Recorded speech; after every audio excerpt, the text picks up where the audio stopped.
And there was no voice for those There was children. no voice. So these doctors saw the need. They created this society for the Children's Hospital, and from that they then studied what was their number one problem, and they learned that tainted milk was really what the issue was back then.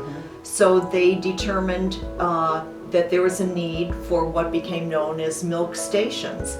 And I think 16 milk stations were set up throughout the city, and that was what evolved was the Infant Welfare Society circles.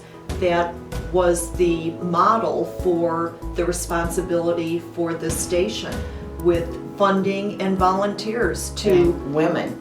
and women, yes. And women. Women started the fundraising because the doctors, they were the doctors and they needed somebody to start the fundraising. So they started with about 10 women, and then it's grown into what it is today. And then in 1916, this was in the early 1900s, and then It was about 1910 that Yeah. situation happened. And then in 1916, a group of women in Oak Park and River Forest figured out that we had a need out here that was almost as big as the need in the city. That's right. So they separated from downtown, and that's how we became the Oak Park River Forest Infant Welfare Society. And it's evolved over the years from the St. Elizabeth station, but we've moved around Oak Park and we've had just small clinics.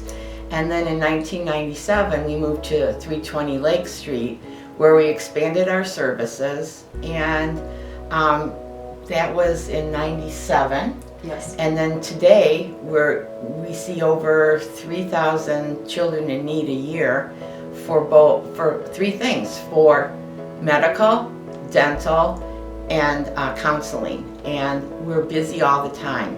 And I think that's where we've come from. You know, it's just we grew in little pockets. We just continue to grow and become what we are today, 100 years later.